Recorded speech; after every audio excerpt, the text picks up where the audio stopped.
எல்லாருமே நீங்கள் ஹோம்ஒர்க் செஞ்சுருக்கீங்க. அதனால் பள்ளியின் சார்பாக ஆசிரியர்கள் சார்பாக உனக்கு வாழ்த்துக்கள்.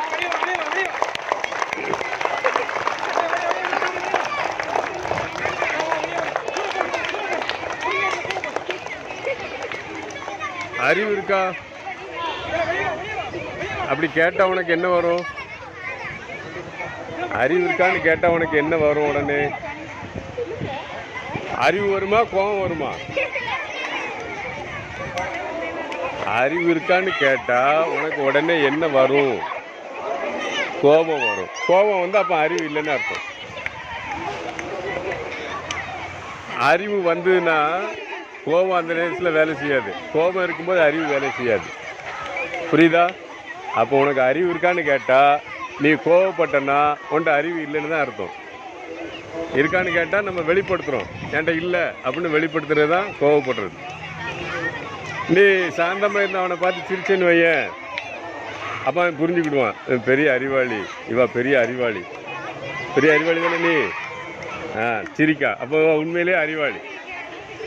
இப்படி சிரித்து சமாளிக்கிறது தான் அறிவாளித்தனம். புரியுதாம்மா? ஆனால் நம்ம உன்னை யாரும் அப்படி கேட்டால் என்ன சொல்லணும்? ஒன்றாப்பு அறிவு இருக்கான்னு கேட்டால் என்ன சொல்லணும்? இருக்குன்னு சொல்ல வேண்டாம், இல்லைன்னு சொல்ல வேண்டாம், கோவப்பட வேண்டாம். கோவப்படாமல் இருந்தாலே உனக்கு என்ன இருக்குன்னு அர்த்தம். ஆனால் யாரும் ஈஸியாக கோவப்பட வச்சிடலாம். அறிவு இருக்கான்னு கேட்டுப்பாரு, டக்குன்னு கோவம் வந்துடும். அப்போ அவங்ககிட்ட வந்து அதில் ஃபுல்ஃபில்னஸ் இல்லை, குறைவாக இருக்குது. இந்த அறிவு எப்படிமா நமக்கு உள்ளே வருது? நிறைய அனுபவம். இந்த அனுபவம்னு சொல்கிறோம் பார்த்தியா, இந்த அனுபவங்கள்லாம் எப்படி நமக்கு உள்ளே வருது? இப்போ கம்ப்யூட்டரில் வந்து இன்புட் டிவைஸ்ன்னு சொல்கிறோம். இன்புட் டிவைஸ் எதெல்லாம்? Mouse, keyboard. இதுதான் இந்த உள்ளீடு கருவி. உள்ளீடு கருவின்னு சொல்கிறோம்ல, அது மூலமாக தான் தகவல் உள்ளே அனுப்புகிறோம். வேறு எப்படியாவது கம்ப்யூட்டருக்குள்ளே போகுமா? இல்லை செல்ஃபோன் இருக்குல்ல, செல்ஃபோனில் எப்படி உள்ள தகவல் உள்ளே போகுது? மைக்கு, அதுக்கப்புறம் அதில் இருக்க கீபோர்டு, சரிதானா? இது மூலமாக தான் தகவல் உள்ளே போகுது. அது உள்ளே சேமிச்சுக்கிட்டே இருக்கும். அதே மாதிரி உனக்கு தகவல் உள்ளே வரணும்னா எப்படி வரும்? யாருக்கெல்லாம் தெரியும்? உனக்குள்ள தகவல் உள்ள எப்படிலாம் வருதுன்னு சொல்லுமா? யாரு? நீ சொல்லு. Very good. படிக்கணும். Very good. Clap clap. வேற எப்படிலாம் தகவல் உள்ள கொண்டு வரலாம்? ஏன்னா நமக்கு வந்து ஸ்டோரேஜ் டிவைஸ் வந்து என்ன தெரியுமா? ஸ்டோரேஜ் டிவைஸ், சேமிப்பு கலம். சேமிப்பு கலம் எது தெரியுமா? எதில் சேமித்து வைக்கிறோம்? தகவல்களை எங்கே சேமித்து வைக்கிறோம்? Very good. Say the answer. Say loudly. மைண்டில். மைண்டு வேறு, பிரெயின் வேறு. நம்ம சேகரித்து வைக்கிறது வந்து பிரெயினில் தான் சேகரித்து வைக்கிறோம். நீ சேகரித்து வைக்கிட்டாலுமே ஆட்டோமேட்டிக்காகவே சேகரிச்சுக்கிட்டே இருக்கும். புரியுதா? இந்த 5 ஆர்கன்ஸ்ன்னு சொல்கிறோம். எதுலாம்? ஐம்புலன்கள். எதுலாம்? ஆர்கன்ஸ். எல்லாருக்குமே தெரியும் உங்களுக்கு. which are the 5 organs?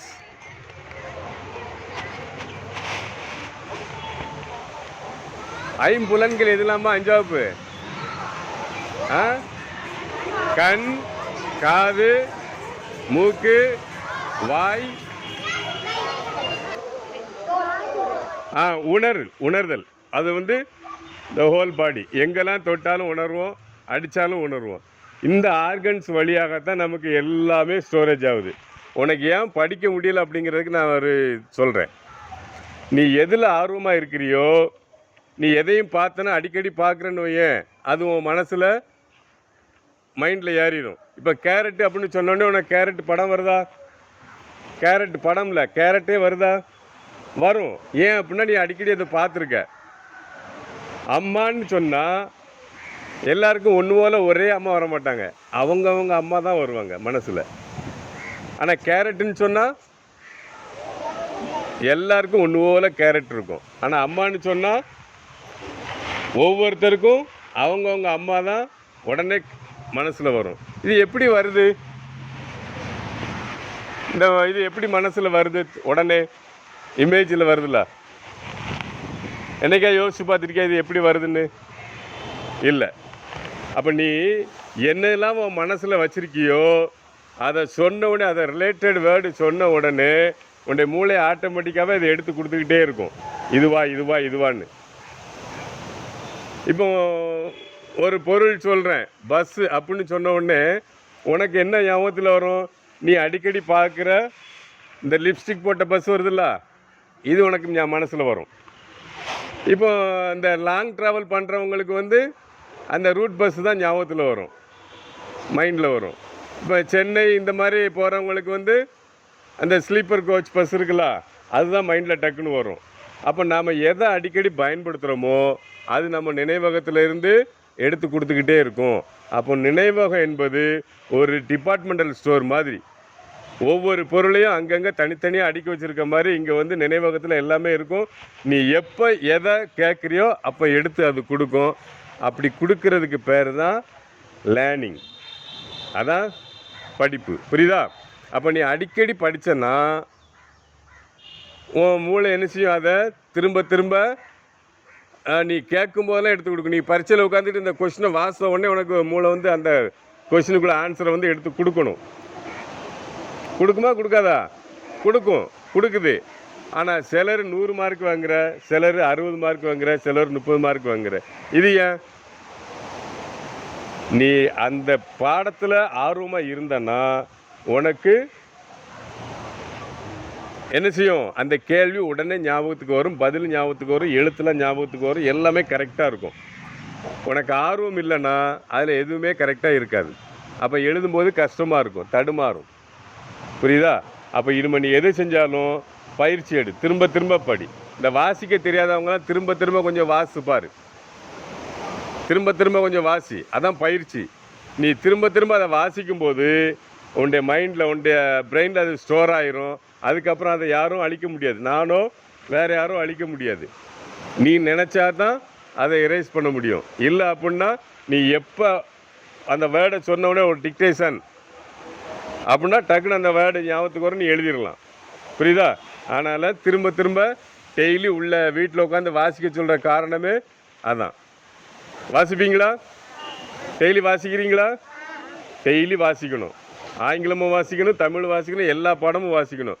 வாசிக்கிட்டே இருந்தேன்னா அந்த வார்த்தைகள் எல்லாமே உனக்கு பரிச்சயமாயிரும். அதுக்கப்புறம் உனக்கு வாசிக்கிறது ஈஸி. நீ வாசிக்கிறது ஒரு இன்புட். கண் வழியாக அந்த வார்த்தையை பார்த்து நீ உள்ளே கொண்டு போகிறனால உன்னுடைய ஸ்டோரேஜ் ஆகும். உன்னுடைய ஸ்டோரேஜ் அதிகமாகும் போது உன்னுடைய விஸ்டம் எலாபரேட் ஆகும். புரியுதா? செய்வீங்களா? வாசிப்பீங்களா? நன்றி.